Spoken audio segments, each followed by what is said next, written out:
Hello and welcome back to another YouTube video. Today I'm going to be doing the 14.11 jungle tier list. So if you have content, like, subscribe, and let's get into it. There are a couple of changes this patch, mostly towards direct champions. Overall, jungle didn't change a huge amount going into this one. We saw nerfs to obviously some of the OPs. Karthus and Taliyah really overperforming. Taliyah more an elite. Karthus just generalistically was really strong. We saw nerfs towards Mordekaiser, and then buffs towards Kha'Zix and Yi, two champions which were relatively underperforming. On top of this, I have removed Maokai and Shen from the jungle tier list. Neither of these picks were really seeing play anymore. If it was, then it was very niche. They weren't winning a huge amount of games. Both these picks would work, or technically function a bit better within a flex or pro environment, but as I'm covering mostly mid and low elo solo queue, doesn't really have a huge amount of value there, so they have been removed. But let's get into the tier list. So to begin with, in the D tier, we're still going to have Silas. Silas is still struggling at the moment. He is just not really, he's not really got the clear speed and is too reliant on just snowballing through getting kills. Kind of akin to old Twitch jungle, where your entire pressure was like just how strong you were if you got kills, and then that's how you snowballed. Obviously, these days, people have like optimized clears a bit better. Silas just isn't really there. He needs a lot of gold to really power through his jungle, even with all the Q restrictions lifted. Just not great. It still struggles, so he's going to be within the D tier. On top of this, Rengar. Rengar is can clear the jungle, and obviously has a lot of single target DPS. He can be really strong if you can pilot the champion well, but as this is focused towards mid and low elo, Rengar just doesn't find success there. He is a very hard and probably the most elite skewed champion in the game at the moment, I'm willing to say. So Rengar, also going to be on my D tier. Moving on to the C tier. So someone spoke about Pantheon in one of my comment sections, and it's better now. Obviously, Pantheon had a bit of an adjustment this patch with the health ratio being added onto the W and E, giving him a bit more percentage maximum health damage and a bit more durability on that E. It did help him, but not to the extent to really push him up the tier list. If he gained a bit more a bit more of a modifier on his Q, I could definitely see him rising up and being like a relatively successful jungler, but he's not quite there yet. He tends to be a bit early game skewed. Obviously, the point and click value is quite nice, and if you can pilot the pick well, then he can definitely function as a solid jungler, but not really finding the same level of success as some of the other picks. His itemization's a bit weaker this season compared to last season, so he's going to be within my jungle C tier. Zed is also down here. In fact, lethality, AD lethality assassins are just a bit on the weak side at the moment. Some of them were really struggling, so I'm surprised rather than buffing up some of the items, they went after champions like Kha'Zix, who would have benefited from something like a 14.12 AD assassin buff, just generalistically. But Zed, still struggling here, not doing too well in the mid lane either at the moment. He's going to be within my jungle C tier. Lee Sin, underperforming ever since all three of his core items got nerfed. Obviously, he was like an A/B tier pick before that. Now he's dropped down to the C tier. He had a bug, not last patch, but the patch before that, which like elevated his win rate, giving him a perception of being stronger than he actually was. Now that he's been knocked back down, he sits around the C tier. There are better picks at the moment, like AD options than Lee Sin, which are easier to pilot, so he is going to be here. Hecarim. So Hecarim has been finding some success within Korea, I believe, at the moment. There is a guy who hit rank 1 playing something like Cleaver, I might be Cleaver Shojin Zeeks, I believe, as like his build path. It's worth doing a bit of research into if you are someone who is a Hecarim enthusiast, but for the moment, he's within the C tier. He's still not doing particularly great over here. The win rate observation is very like minimal in terms of how much it's fluctuated, and he's been pretty mediocre since like the beginning of last split. He just hasn't had any direct changes which have really helped him. If anything, some of his items have been nerfed, so he sits within my C tier. I know Opportunity at one point was performing really well on this pick, but yeah, that's kind of the depth of like what seems to be functioning well on this champion. Nidalee, obviously an incredibly elite skewed pick. It's going to be my C tier for the moment. If you're if you are an elite player and like you're really good at this champion, then she can definitely rise up to like a S tier. She's a really solid pick up there. But in mid elo, just doesn't really find the same level of success. Obviously, you're really predicated on being able to just snowball advantages, looking for invades, getting really good picks, and then like using that tempo to really snowball your lead. yeah, doesn't really happen here. Sits within the C tier. Eve honestly got over nerfed. I'm surprised they went so hard on Eve. They nerfed like her W with like the slow and stuff. They nerfed like her QAP ratio. They nerfed her RAP ratio, I believe, as well. And overall, all these nerfs have just brought her down a significant amount. I wouldn't be surprised if at some point they do end up buffing Eve back up, as she hasn't really ever been this bad in terms of like where her power level has sat for this long period of a time. So Eve in my C tier for the moment.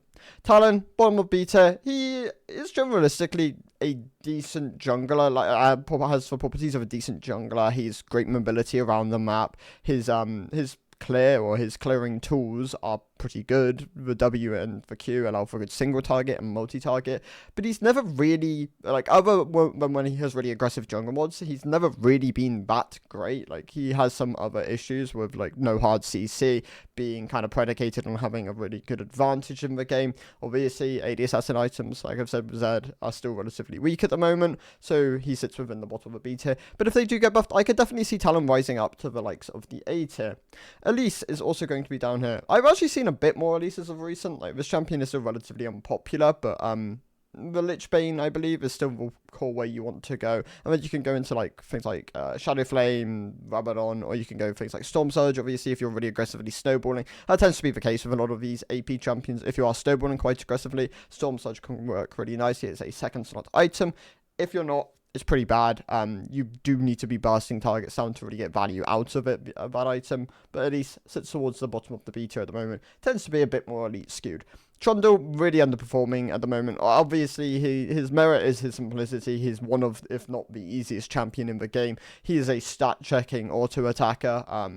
His clear is obviously going to be limited by the fact that if he has no Tiamat, then he really struggles with AoE camps. If he has Tiamat, tends to be a bit easier. But I don't really know what the core build for this pick is. I imagine you'd start off with something like a Tiamat, go something like a Trinity. That tends to be where his strength has lied in the past. You value the Sheen, and then you like finish off your Trinity, finish off your Tiamat, and you can pick up things like Titanic Hydra, and then go into things like Sterex and be a bit more durable. But yeah, Trundle underperforming at the moment.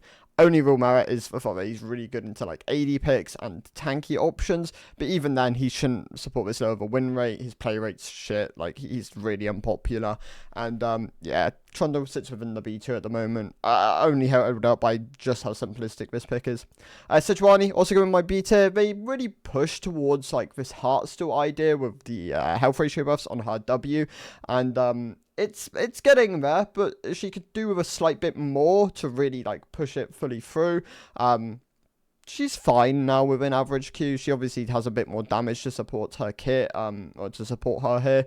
The main problem with Sejuani is though she's kind of lingering between both. Like, you really don't want kills on Sejuani, but now you kind of do if you really want to like snowball your advantage and like get Heartsteel and actually be like feel like you have impact on the flow of the game. I wouldn't really recommend playing Sejuani if you are looking to climb, but she's a solid pick if you're looking to support a teammate. Like, so maybe you're duoed with someone and like the champ's synergistic with them. There's merit there, but Sejuani sits within the B tier. A solid tank jungle pick, just not really something you have a great amount of carry agency with. Teemo, incredibly low elo skewed pick. Obviously, within lower mid, he's actually fine as a jungler. Like, surprised he's in the B tier. But, yeah, he really falls off higher. But his scaling within mid and low is really aggressive. His objective control is incredibly obnoxious. He has a relatively good jungle clear. Obviously, he has that in the double duration Q blind. He has the 200% damage on E poison, which is also really valuable here. And overall, he's a solid jungler. Obviously mid and low elo skewed, but I've seen people in higher make it work, and yeah, you can have success there. Shyvana, I've seen a couple of people talk about Shyvana saying that she's stronger than she actually is, but I'm not a huge fan of this champion. She's incredibly weak pre-6. Like, you really struggle drawing absolutely anyone in the jungle at the moment. Most champions will just outstack chuck you early on, and just not having that tempo until level 6 where you do get access to a lot of your power budget as a champion, probably too much if anything. I wouldn't be surprised if like I mean, obviously they are planning on reworking Shyvana, but at some point they maybe try to push some more power towards her non-dragon form, but then kind of ruins the feeling of Shyvana. So she's in a weird spot at the moment. I wouldn't really consider recommending this champion, as yeah, she does have core issues which can be exploited by better players. But obviously, if you're in low elo, you're not getting invaded. The game tends to move a bit slower. She can definitely function there, whether this is the AP builds or the AP Bruiser hybrids, stuff like this. Like your Leandri Shojin variants, or Shojin Leandri, I believe that tends to be how it goes. She can find success, but sits within the beta at the moment. Gragas, really elite SKU pick. Obviously has great burst potential. His clear is not, I mean, it's fine, but it's not the fastest of any jungler. Obviously he can struggle a bit more in some of those single target camps, but it's definitely there. Obviously his main merit is his burst, his displacement spells, which can definitely have a lot of value. But you do want to be ahead. You want to be getting like your Darkseer stacks, your Lichbane or your Storm Surge if you are snowballing. And he's a solid B tier pick. Poppy, a bit weaker in the jungle ever since they did that Sundered Sky nerf, as I believe that was tended to be what people opted into. But if you are going things like Sunfire, or you still are going Sundered Sky, which can still function nicely on this champion, then she can still definitely find a place here. Obviously more of a valuable counter pick than anything into high mobility comp. She definitely has a lot of value there. And then picking up something like a Deadman's Second is where she really finds a lot of her power. Like Deadman's is a really, really good Poppy item, both in support and in jungle. Obviously Poppy is an incredibly strong support at the moment, but yeah, within the beta, she is a solid tank / AD bruiser pick. Graves got a bit weaker with the, I'm actually going to put him towards the bottom of the beta. He got a bit weaker with the Collector and IE nerfs. Both these two directly hit the champion, as he was running these two items relatively a large amount of the time.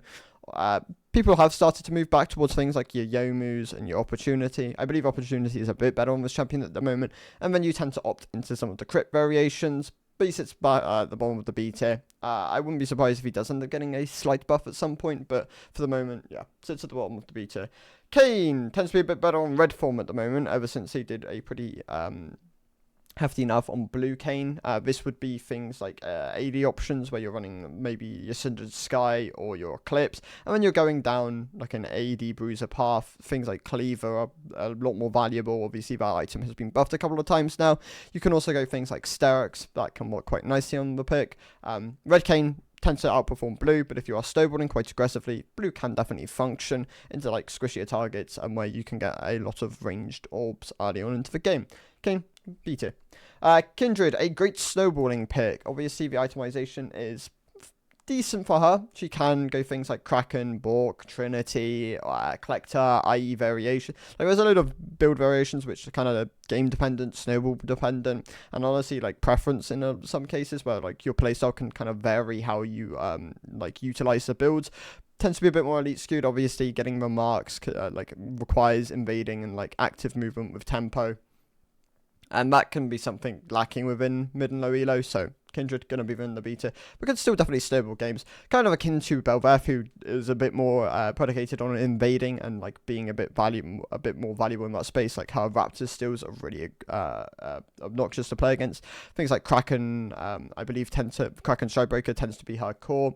But I believe you can also go Bork in this space, and then you can kind of go things like Death's Dance and like more durable like AD defensive hybrid options.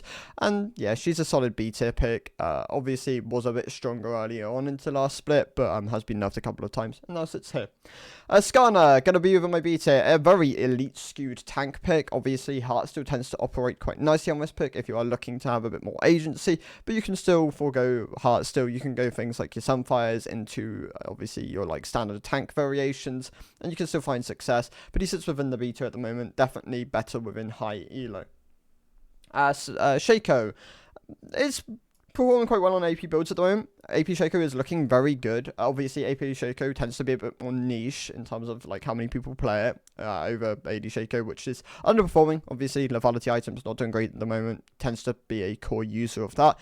But AP Shaco, your Blackfire Torches, your Leandri, stuff like this, gives you a lot of power within your boxes. It makes it really hard for people to approach objectives, especially if you have really good if enemy team lacks range to really destroy your boxes with sweeper, as melee champions are forced to activate them if they do want to break them. So Shaco, solid B tier pick. If you can pick him into like good against good comps where you can get a lot of value out of those boxes, then he can definitely rise up the tier list. Nunu, this is both Leandri and Sunfire Nunu. Neither of them perform extraordinarily well at the moment, but they're both solid options. Of course, Nunu is a bit more of a niche champion, tends to be a bit different. Obviously, his gank angles can be telegraphed from quite far away, but then once he has momentum, it's quite hard to dodge him, as he's one of the faster junglers to like gank your lane. Obviously, akin to like a Hecarim, but Hecarim doesn't have the same level of wind up. Nunu, still a very solid option.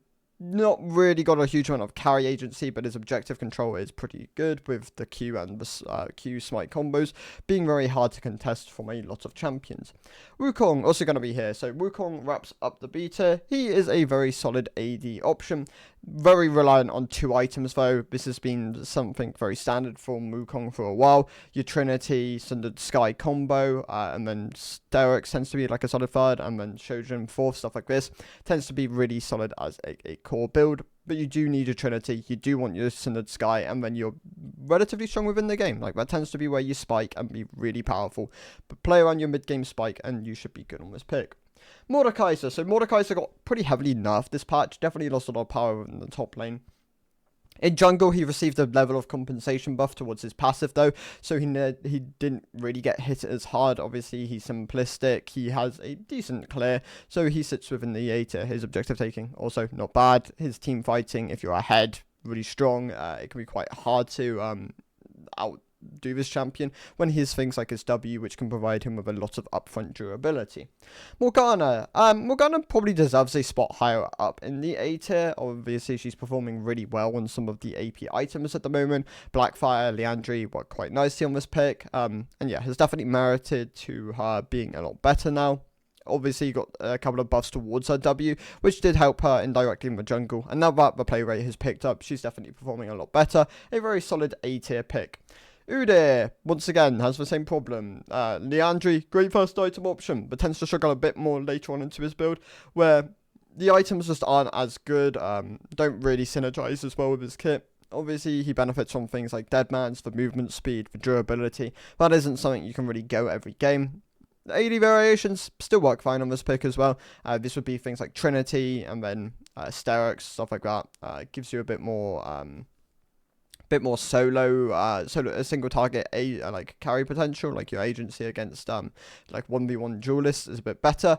Leandri tends to be a bit better for just AoE team fighting if you want to dish out a solid amount of AP damage. Udyr, solid A tier pick. I'd say solid. He's like towards the bottom of the A tier, but he's fine.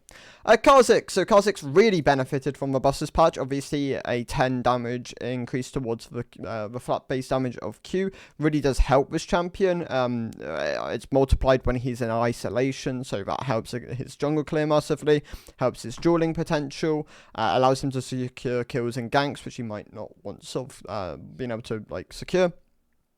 His itemization still relatively weak, but now that he's been buffed, he's in a great spot. If they do end up buffing up AD lethality items, then imagine Kha'Zix to be like, he will probably jump to the S+ tier. I could definitely see it happening if they are the right items for him.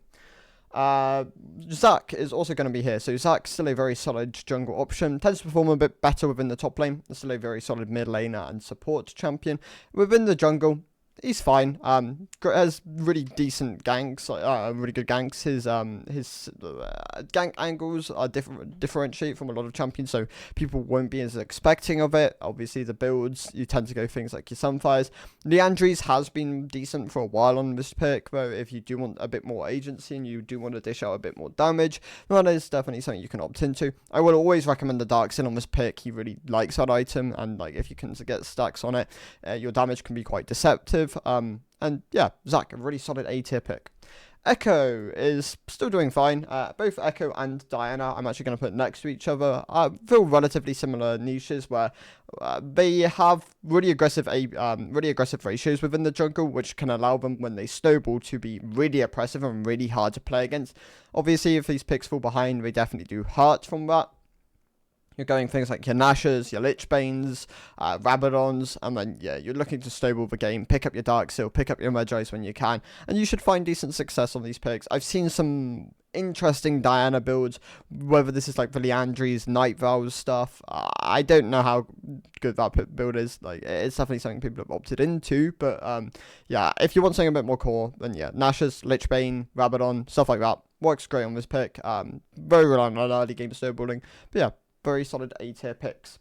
Briar, also going to be my A tier. Incredibly low elo skewed. I say this all the time, but yeah, Briar really reliant on snowballing. The enemy champion, not really understanding how the pick functions. That is also something she kind of relies on, so she can like get in range to stat check, and that's where a lot of her power lies. Within like high elo, she falls down to like B C tier, but within mid low, bit more of an A tier pick, but yeah, she does struggle a bit more at the moment, but this is where she is best. Rammus, incredibly reliant on being used as a counter pick. If you get him in a counter pick situation, then he rises like he's close to S+ in those situations. If you're against like large amounts of AD teams, which just can't get through you, his clear isn't bad. Like he's got a relatively strong clear. His R can be used as like a 1-point wonder. Like I ever since I've played Rammus, I used to be a Rammus main at one point. When they did the shift over from the standard like tremors coming out of Rammus to the catapult or whatever it's called now, where he flings himself at you. You really don't need a huge amount of points in that ability to like make it function. Rammus actually has really strong basic abilities. His E, if you put points in it, gains attack speed, taunt duration. His W gives him a huge increase of them in defensive stats, making him really strong as a frontline option. And his Q gains MS. Well, does it? Yeah, I believe his Q gains MS. I mean, it gains a huge amount of aggressive cooldown. No, his Q actually scales with level with the movement speed. It's the cooldown which really is valuable on this ability. The damage scaling isn't quite as much as it used to be, but yeah, Rammus, really strong in basic abilities. I believe you can use R as a 1-point wonder, and then yeah, utilize them as a counter pick. For Mel, Sorks obviously have been really strong in this pick for a while. You can dish out a lot of AP damage, so yeah, lots of value there. Rammus, really solid A tier pick. Vi is probably the best I guess Lockdown fills the space as well. But yeah, Vi, really strong single target lockdown. If enemy team has a hyper carry, this pick can definitely have a lot of value. Within solo queue, you tend to opt into your Halo Blades. You tend to be a bit more burst reliant, like knocking down targets. Your dueling potential is good if you're ahead of the curve. And yeah, Vi, really solid A tier pick. Her strengths really do come from the fact that she has great single target pick potential. Viego, not as strong as last split. I believe the changes towards Kraken Slayer and Bork didn't were worse for him. Like he valued the crit strike chance on the items like Kraken Slayer. It worked really nicely with him because he has built-in crit modifiers, so it makes sense. Obviously, you can still opt into things like Trinity, and why are Viego builds not coming to my mind? Cindered Sky could also work really nicely on this pick. And yeah, you're reliant on snowballing, but this champion could be really oppressive to play against. Obviously, if he's ahead, being able to possess people, gain a slight health boost, and then being able to utilize their kit, and then yeah, continue snowballing from there. Viego, a really solid A tier pick. Warwick tends to be a bit more mid and low elo skewed than a lot of the other picks, but once again has builds like Stridebreaker, Bork, Titanic Hydra, and yeah, you could kind of go from there. Warwick still in a very solid spot. Works both well as a like top jungle flex pick option. If you enjoy playing both roles and you enjoy playing Warwick, then he can function across both quite nicely if you are just looking to play this champion. Warwick, really solid A tier pick. Viego, Jarvan and Xin Zhao. Both these picks are performing quite well at the moment. Obviously merited to their simplicity, their kind of very cookie cutter playstyles. Like Xin, really reliant on his free talent strike, I believe that ability is called, his Q. Being able to get like single target knockups and then being able to run people down. His E, his W gives him a lot of stick potential, the slow, the dash, stuff like this. Obviously his durability comes from his ultimate. Being able to block a lot of damage from that. He is definitely someone who has to go booster builds these days though. The whole like lethality Zinzao stuff kind of faded when they ended up changing his passive to being a health ratio rather than an AD ratio. But he's still a really solid pick. In Jarvan's case, once again, his simplicity, his early game gank potential with his EQ combo, combined with his ultimate, gives him a huge amount of lockdown. Very simplistic champion to play. And yeah, really solid A tier pick. Jax, really good as an answer to Zinzao. If you see Zinzao blind, I would really recommend playing Jax. It's really hard to pilot Xin into Jax. The dueling potential is very Jax favored. Once again, Jax really benefits from being into lots of ranged champions and a lot of auto attack focused picks.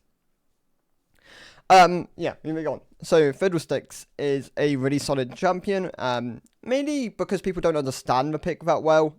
His clear speed's really solid, his itemization pretty decent at the moment, and it gives him a lot of merit when you're able to find the angles and flip, well, not flip, but like control games with your ultimate. Gives him a lot of power, gives him a lot of agency, very solid A tier pick. Rek'Sai, a lot better ever since her changes to make her WAOE and gave her a bit more scaling. That was something which they ended up doing. And now things like Titanic, Showbreaker tend to be two really solid core options on her. And then you can go into more durable bruiser options and she should find a decent amount of success. Rumble. Rumble is a relatively deceptive juggler at the moment. He's actually really strong, but people just don't play a huge amount of him. His early game fighting potential, his clear speed is decent. Ever since he did the heat changes, he really benefited from that, and it gave him a bit more clear speed. Combined with that, he has really great team fighting potential, which gives him a lot of strength in that space. And yeah, Rumble, really solid A tier pick. Once again, reliant on snowballing, as are a lot of the AP champions here. Ivan is being built wrong for the most part. He should probably belong in the S tier, but as people aren't going redemption as much as they should be, it's kind of skewing him a bit lower down. Obviously, Moonstone tends to be better as a second item option. Go redemption, Moonstone, and then you can kind of flex around depending on what you need within the game. He's not quite as strong as last split, but he's still a very solid A tier option. Talia and Carthus are going to both be brought down to the A tier. Obviously, Carthus received a pretty big nerf to his Q. Hurts his clear speed, hurts his dueling potential. Blackfire Torch and Neandry tend to be where you have to go on this pick. It gives him a lot more burn damage with his ultimate. You kind of really want to feed his ultimate. If you're not getting Dark Harvest stacks up frequently, like you have to be someone who ults early to really function with the game, but do go first strike. He has a lot of power in that rune. If you're able to chunk people out, then you can go things like Dark Harvest if your teammates can chunk them, and then yeah, you can follow up, get a decent amount of burst damage, and very solid A tier pick. In today's case, she has dropped from the S tier to the A tier. Within elite play, she is still a very solid option here. Obviously, a bit more reliant on being a counter pick into like high mobility comps, but her agency across the map, her damage is all still really good. A really solid A tier pick. Moving on to the S tier, we have 6 champions. So, Volibear, still really good. His simplicity gives him a lot of merit within the space. So, in the sky, Deadman's great items on him. His dive potential is incredible with his ultimate. And his dueling potential, also really good. Really solid S tier pick. Brand and Lilia are your go-to AP champions in the jungle now. I would really recommend these picks purely for their just AoE damage output. Their clear speeds are incredible. Brand simplicity, Lilia's mobility gives them so much power. But like yeah, Carthus still really good for like just more damage output and global pressure. Yeah, these 2 picks are still really good. Amumu, his simplicity gives him a lot of power here. Once again, his Sunfires and Neandry's builds are both still really good. If you want a bit more agency, Neandry. If you want a bit more durability, Sunfire's a great item to go. Pick up an early Dark Seal. Snowball throughout the game. His ultimate is incredibly powerful, gives him so much team fight pressure. His clear speed isn't bad these days. Obviously, they buffed his base attack damage, which really helps that. And yeah, great S tier pick. And then we have Nocturne and Yi. So Yi got buffed this patch. He is now great again within mid and low elo. He had like 4 buffs towards scaling things, which are massive for low. His builds are still not great, but like he's now held up by his base stats being really egregious. Once again, he back to the S tier. A really solid pick at the moment. Great for snowballing. Great for just outright carrying games. Nocturne, Ghost Strike Breaker, and this pick is still incredibly good. His ability to carry games through early game pressure with his ultimate, with his ability to just single people out and just get one lane really advantageous, or 2 lanes if you're able to really snowball across the map. Yeah, Nocturne, great pick, really valuable. And yeah, those are my thoughts. If you want really good low elo agency, I'd really recommend something like not agency, but low elo strength right now. Something like a Mumu, really easy to play, and really recommend this pick. If you want something which can stable for upper ranks, the likes of Lilia doing really well, and a great pick. Yeah, those are my thoughts. Bye guys for watching, I'll see you in the next one. Bye.